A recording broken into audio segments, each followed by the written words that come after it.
Name your price. I'll give you anything you want. Zara looked at the man standing in her doorway and said, You should be more careful with sentences like that. I mean it. I know you do. That's why you should be careful. She stepped back.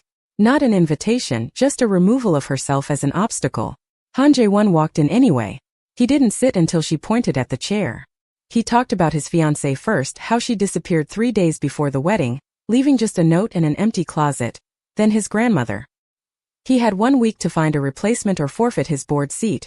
The succession agreement, 30 years of architecture Han Myung-ja had built specifically toward him. I need someone to stand in her place, he said. At the altar.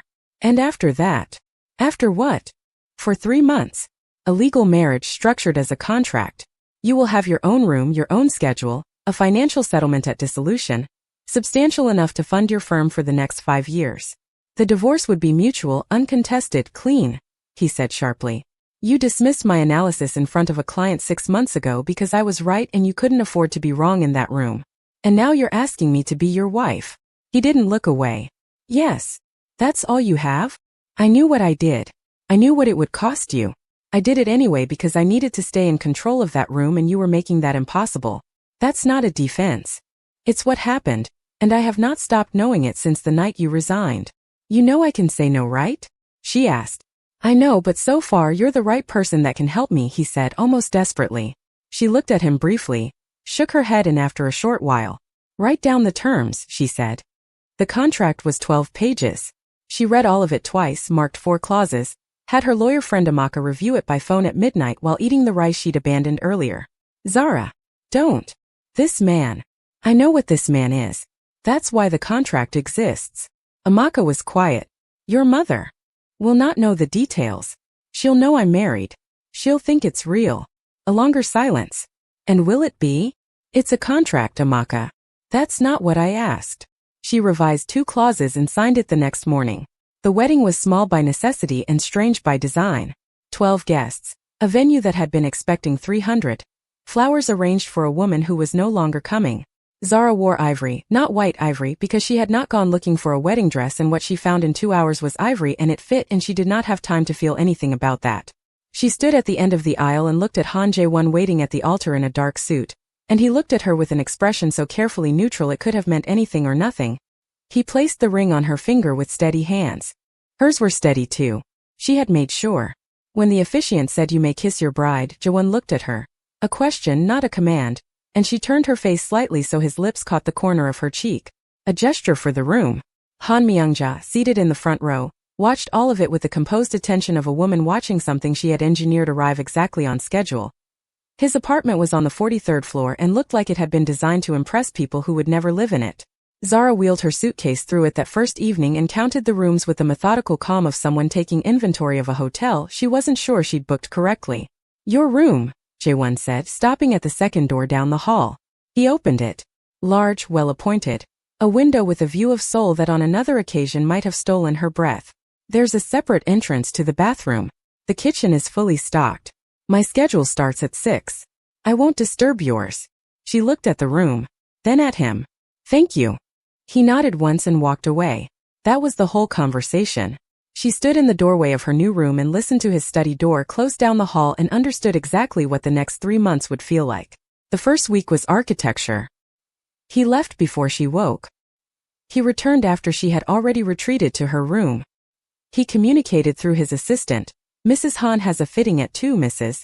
Han is expected at the board dinner Thursday, and Zara matched this energy precisely, responding through email, dressing for every appearance with the focused efficiency of a woman who understood she was fulfilling a function and intended to do it well. She called herself Mrs. Han exactly once by accident on a call with a client, and sat for a moment afterward inside a feeling she could not name and did not try to. At meals when their schedules overlapped, he was present the way a well-placed chair was present, occupying space, serving a purpose, not asking anything of the room. He said good morning. She said good morning.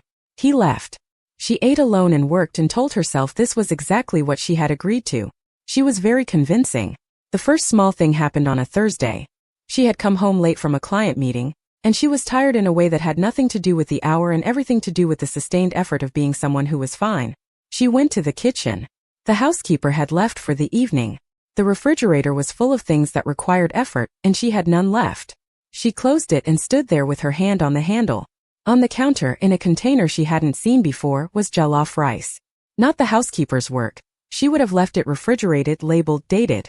This was on the counter, still faintly warm, the specific orange red of tomatoes that had been given time. No note. No explanation. No way to make it into something she had to respond to. She stood and looked at it for a long moment.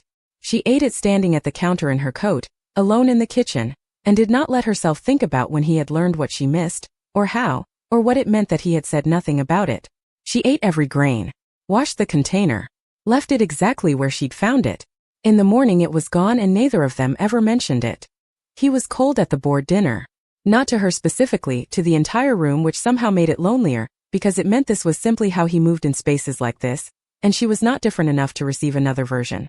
He introduced her once efficiently, and then spent the evening being the CEO, precise, controlled, 3 steps ahead of every conversation. She was seated between a board member's wife who wanted to discuss interior renovations and a VP who kept directing his remarks to Jae-won across her head, as if she were an attractive piece of furniture someone had placed between them. The second time the VP did it, Jae-won cut him off mid-sentence. "My wife was speaking," he said. Not loudly, not aggressively, with the specific authority of a man who had decided something without announcing the decision. The table adjusted. The VP apologized. The conversation reoriented. Jae-won returned immediately to his own exchange. As if nothing had happened. As if he hadn't just done the thing she had spent 6 months in his company wishing someone in a room like that would do. She picked up her glass so her hands had something to hold. Reminded herself it was performance.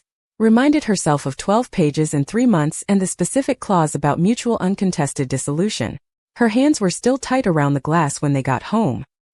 He didn't notice or didn't show it, and she went to her room and sat with soul spread out below her and thought about 4 words and what they cost a man who rationed them. 3 weeks in, she found him in the kitchen at midnight. She had come for water. He was standing at the counter with his tie loosened and his jacket gone, reading something on his phone with the concentrated stillness of a man who had forgotten to stop working. He looked up when she came in. Neither of them moved for a moment. She got her water. He went back to his phone. She was almost at the door when he said, without looking up, "The Adeyemi account. You landed it." She stopped. She hadn't told him or anyone in this apartment. "His daughter mentioned it to someone on the board," he said, still reading. "Adeyemi doesn't give consulting contracts to firms less than 3 years old. He's made exceptions twice in 20 years. I know. You should be charging more."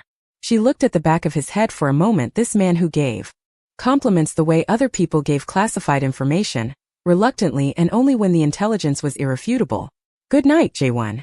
"Good night." She went to her room and sat in the dark and thought about all the things that sentence wasn't warmth, wasn't feeling, wasn't anything she could point to and name. And still, he had noticed. He had filed it. He had, in the only language he currently knew, said, "I see what you're doing and it is not small." She put that somewhere and told herself to leave it there. She was less convincing this time. Few days later, the grandmother invited her to lunch on a Tuesday, which was not a request. Myungja's house was 40 minutes from Seoul, traditional in structure. Every object chosen with the deliberateness of a woman who understood that environments were arguments. She poured tea herself. Zara had learned this was always the tell. "How are you finding married life?" Myungja asked. "Manageable," Zara said. "You're very careful with your words." "I learned from careful people." They looked at each other across the teacups with the mutual recognition of 2 women who had built themselves from scratch in rooms that hadn't been designed for them. "He's not easy," Myungja said. "No. He wasn't always like this." Without apology. "He was a different boy. I needed a different man. So you made one." Myungja set down her cup. Looked at Zara directly with the full look, the one she reserved for things that had earned her complete attention. "He will hurt you," she said. "Not deliberately. He doesn't know yet that he does it. But you should know what you're in." It landed. Zara kept it from showing, but it landed because it was true, and because a woman who had been right about everything for 50 years saying it out loud was a different thing from knowing it quietly by yourself. "Thank you for the tea," Zara said. She left, and in the car back to Seoul she thought, "She told me because she wants me afraid, and she told me because it's true, and both things can be right at the same time." She told Jae-won that evening. He was at his desk when she knocked. She told him what Myungja had said, plainly, sequentially. He listened. When she finished he set down his pen. She's right, he said. She hadn't expected that. I do it without knowing. I've been told before. He looked at her directly. I'm not going to promise I won't. But I want you to know that when I do, it will not be because I don't see you. I see you clearly. More clearly than most things. It wasn't a declaration. It wasn't a promise of change. It was a man handing her an accurate map of himself and letting her decide what to do with the terrain. Okay, she said. He nodded, picked up his pen. She stood to leave. Zara. She turned. She told you to be afraid. Yes. Are you? She looked at him for a moment. Ask me in a month.